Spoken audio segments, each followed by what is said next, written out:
The morning sun streamed through the stained glass windows of St. Augustine's chapel, casting colorful patterns on the polished wooden floor. I stood in a side room, surrounded by my bridesmaids, who buzzed around me with last-minute preparations. My dress was a delicate creation of lace and satin, a dream I had envisioned for as long as I could remember. As they adjusted my veil and fluffed my train, I tried to quell the butterflies in my stomach. "Mary, you look absolutely stunning," Lisa, my maid of honor, said, her eyes misty with emotion. "Thank you, Lisa," I replied, my voice trembling with excitement. "I can't believe today is finally here." Everything was perfect, or so it seemed. The guests had arrived, the flowers were arranged, and the music was softly playing in the background. I took a deep breath and tried to calm my nerves, but something felt off. I brushed the feeling aside, attributing it to pre-wedding jitters. As the clock ticked closer to the ceremony's start time, I took one last look in the mirror. "All right, ladies, it's time," I said, mustering a confident smile. The procession began. One by one, my bridesmaids made their way down the aisle, their smiles bright and their steps graceful. My father took my arm, his eyes shining with pride and love. "You ready, sweetheart?" he asked. "More than ever," I replied, squeezing his hand. We stepped into the chapel, and a hush fell over the congregation. I felt every eye on me, but my gaze was fixed on the spot where Gilbert was supposed to be. As we moved closer, my heart began to race. Gilbert wasn't there. My father sensed my tension and whispered, "Maybe he's just running late, Mary." But deep down, I knew something was wrong. We reached the altar, and I stood there, trying to maintain my composure. The minutes ticked by agonizingly slowly, and the murmur of the guests grew louder. My maid of honor, Lisa, approached me, concern etched on her face. "Mary, I'm going to check on Gilbert," she said softly. "Just hold on." I nodded, unable to speak, my throat tight with anxiety. The murmurs turned into whispers, and I could feel the weight of everyone's eyes on me. I tried to focus on the beautiful decorations, the flowers, anything to distract myself from the growing dread. Lisa returned, her face pale. She pulled me aside, her voice barely above a whisper. "Mary, we need to talk. It's about Gilbert." "What is it, Lisa? Where is he?" I asked, panic rising in my chest. "He's not coming, Mary," she said, her voice shaking. "Tom just got a call from him. Gilbert's leaving with Susie. She's pregnant, and he says he has to be with her." The world seemed to tilt on its axis. "What?" I whispered, the word barely escaping my lips. "No, that can't be true. He wouldn't do this to me. Not today." "I'm so sorry, Mary," Lisa said, tears in her eyes. I wish there was something I could do. I felt like I was drowning, my breath coming in shallow gasps. "I need to tell everyone," I said, my voice hollow. I turned to face the guests, who were now openly whispering among themselves. My mother's eyes were filled with worry, and my father looked like he wanted to throttle someone. Summoning all the strength I had left, I addressed the crowd. "Everyone," I began, my voice trembling, "there will be no wedding today. Gilbert has. He has left me for another woman. She's pregnant with his child. I am so sorry for the trouble. Please, take your gifts back. Thank you for coming." The room fell into stunned silence. My mother rushed to my side, enveloping me in a tight hug. "Oh, my sweet girl," she murmured. "We'll get through this. I promise." My father's face was a mask of fury and sorrow. "How could he do this to you, Mary? That coward." "I don't know, Dad," I whispered, feeling the tears finally spill over. "I don't know." My friends gathered around me, their faces reflecting a mix of shock and compassion. Lisa held my hand tightly, her support the only thing keeping me from collapsing completely. "Let's get you out of here," she said gently. "You don't need to be here any longer." Supported by my family and friends, I walked out of the chapel, the beautiful day now a cruel mockery of what was supposed to be. As we exited, I saw Tom standing by the door, guilt etched across his face. He approached me hesitantly. "Mary, I'm so sorry," he said. "I had no idea he would do this. If I had known." "It's not your fault, Tom," I said, my voice barely above a whisper. "But please, just leave me alone. Tom nodded, stepping back as my loved ones guided me to the car. As we drove away, I couldn't help but look back at the chapel, now a symbol of my shattered dreams. The future I had envisioned with Gilbert was gone, replaced by a painful uncertainty. I leaned against my mother, tears streaming down my face. "What am I going to do, Mom?" "We'll figure it out, sweetheart," she said, her voice firm and comforting. "You're strong, and we're here for you. We'll get through this together."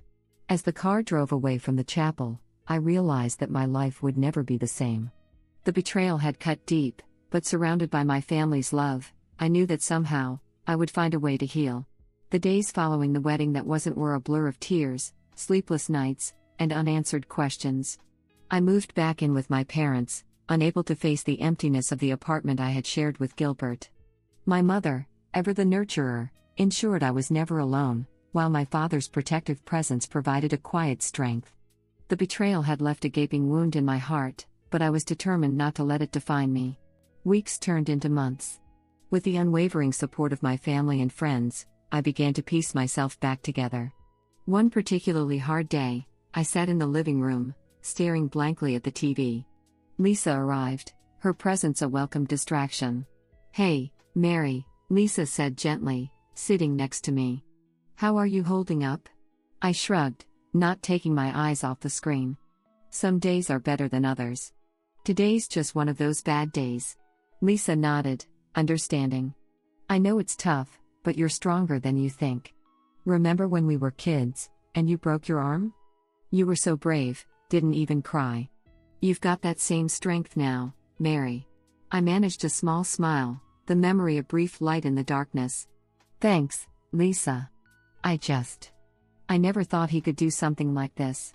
How could I have been so blind?" "You weren't blind. You loved him, and you trusted him. He's the one who broke that trust, not you. You'll get through this." The turning point came a few months later. One evening, my mother sat me down at the kitchen table, her eyes filled with a mix of concern and determination. "Mary, it's time you start living for yourself again," she said firmly. "Why don't you take up something new? Maybe a class, or a hobby. You need something to look forward to." I sighed. The idea of finding joy in anything seemed distant. "I don't know, Mom. I'm not sure I'm ready." "You are," she insisted. "Even if it's just something small. Trust me, it'll help." Taking her advice to heart, I decided to join a local gym. The physical exertion became a way to channel my pain and frustration. Each drop of sweat felt like a small victory, a reclaiming of my own strength.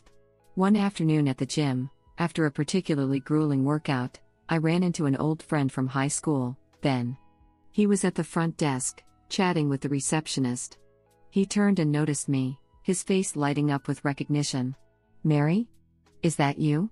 he asked, walking over with a wide smile. I wiped my face with a towel, surprised to see him. "Ben? Wow, it's been ages." "Yeah, it has," he said, his eyes kind. "How have you been?" I hesitated, not wanting to delve into the painful details of the past year. "I've had better times, but I'm getting there." He nodded, as if sensing there was more to the story. "Well, it's great to see you. Maybe we could catch up sometime? Coffee or something?" I smiled, genuinely touched by his offer. "I'd like that, Ben." "I'd really like that." Over the next few months, Ben and I reconnected. Our coffee meetings turned into regular outings, and I found myself looking forward to our time together. He was easy to talk to, and his steady presence became a source of comfort. One evening, as we walked through the park, Ben turned to me, his expression serious. "Mary, I know you've been through a lot. And I don't want to rush anything, but I've really enjoyed spending time with you. I think I'm falling for you." I stopped walking, taken aback by his honesty.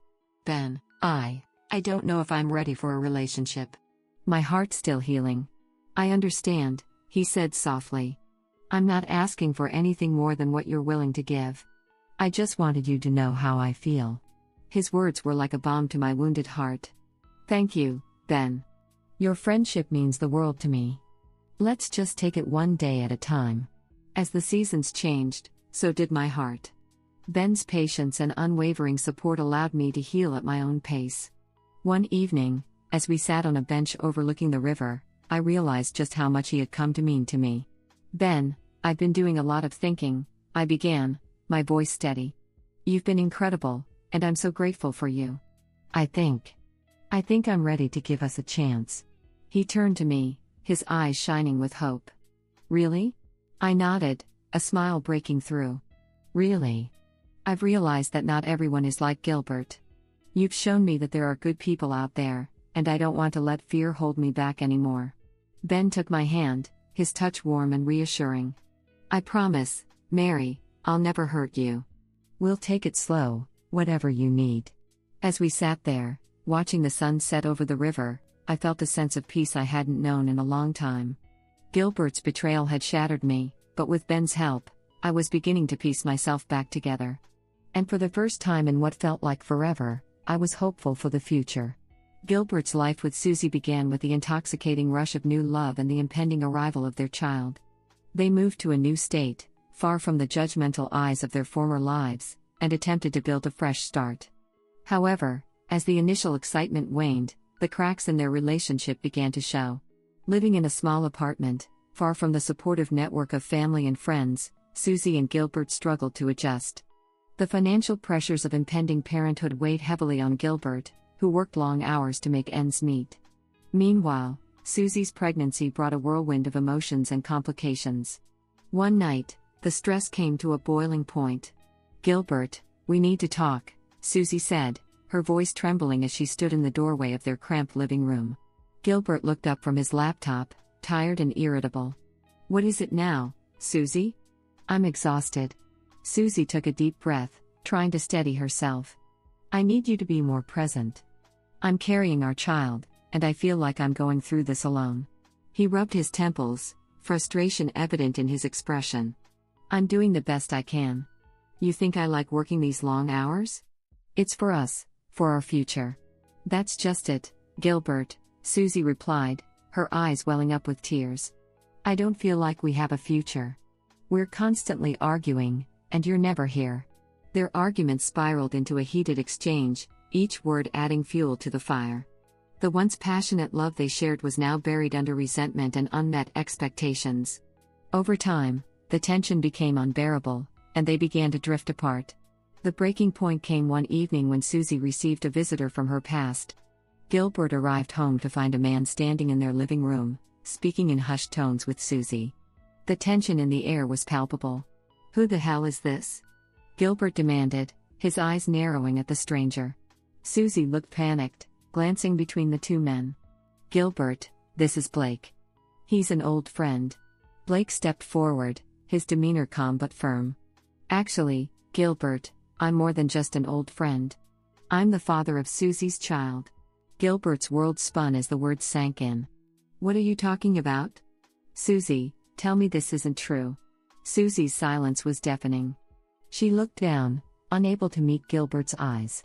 "I'm so sorry, Gilbert. It's true. Blake is the father." The betrayal hit him like a physical blow. All the sacrifices he had made, the life he had given up, felt like a cruel joke. He stormed out of the apartment, anger and heartbreak tearing at him. Days turned into weeks, and Gilbert's life unraveled. He couldn't escape the bitter irony that he had left Mary for a woman who deceived him. Alone and broken, he decided to return to his home state, desperate for some semblance of his old life. Arriving back home, Gilbert was met with cold stares and whispered conversations. The community he once knew had turned its back on him. One by one, he sought out old friends and family, only to be met with rejection. "Gilbert, you burned too many bridges," an old friend, Tom, said when Gilbert tried to reconnect. "People trusted you, and you let them down. It's not that easy to come back from." His last hope was to seek forgiveness from Mary. He learned of her address from a reluctant mutual friend, who warned him that it might not be the reunion he hoped for. Standing outside Mary's new home, Gilbert felt a mix of hope and dread. He knocked on the door, his heart pounding. When the door opened, he saw Mary, her face a mix of surprise and caution. "Mary," he began, his voice cracking. "It's been a long time." She nodded, her expression unreadable. Yes, it has. What do you want, Gilbert? I came to ask for your forgiveness, he said, his eyes pleading. I made a terrible mistake, and I've paid the price. Susie's child wasn't mine, and everything fell apart. I know I don't deserve it, but I'm begging you for a second chance. Mary sighed, stepping out onto the porch. Gilbert, I've moved on.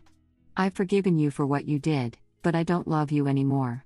I'm married now, and I'm expecting a child. My life is here, with Ben. Gilbert's heart sank. He could see the truth in her eyes. I'm happy for you, Mary. Truly. I'm sorry for everything. She gave him a small, sad smile. Thank you, Gilbert. I hope you find peace and happiness. But it's time for both of us to move on.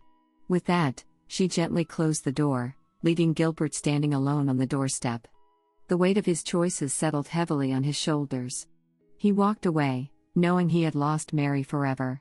As he wandered through the town that no longer felt like home, Gilbert reflected on his actions and the path they had led him down.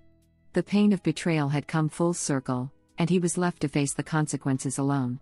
His return to his home state did not bring the redemption he sought, but rather a stark reminder of the life he had forsaken. In his loneliness, he realized the true cost of his betrayal.